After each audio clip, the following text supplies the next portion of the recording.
नमस्कार, मी मनोज नंदाताई देवानंद काहिंदे। आज सिंदखेड राजा विधानसभेचा निकाल या ठिकाणी येतोय। नक्कीच तो आपल्या हिताचा त्या ठिकाणी येणार आहे, आपल्याच बाजूने येणार आहे, त्यामध्ये काही शंका नाही। परंतु काल रात्री आमचे दाजी आदरणीय स्वर्गीय बबनराव नागरे यांचं अपघाती निधन झालं आणि फार मोठी शोककळा ही संपूर्ण परिवारावर आणि आपल्या परिसरावर त्या ठिकाणी कोसळली। फार मोठं दुःख आहे ते कोसळलं आणि त्यामुळं आपण संयुक्त वाटत नाही की फार मोठा जल्लोष त्या ठिकाणी केला पाहिजे। आणि तसंही विजय पचवणं हा फार मोठा गोष्ट, फार मोठं मन या विजय पचवण्यासाठी लागतं।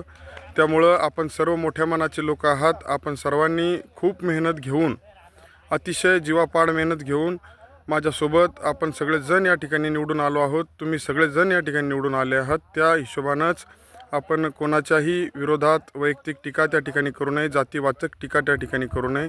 कोणालाही जातीला किंवा कोणाच्याही भावनेला ठेस पोचल असं त्या ठिकाणी वक्तव्य करू नये, तसं वागू नये अशी मी कळकळीची हात जोडून आपल्याला विनंती करतो। आणि खरं तर हा विजय आपल्या सर्वांचाच संपूर्ण मतदारसंघातील मतदार राजाचा विजय असल्यामुळं आपले सर्वच त्या ठिकाणी जवळचे मंडळी आहेत।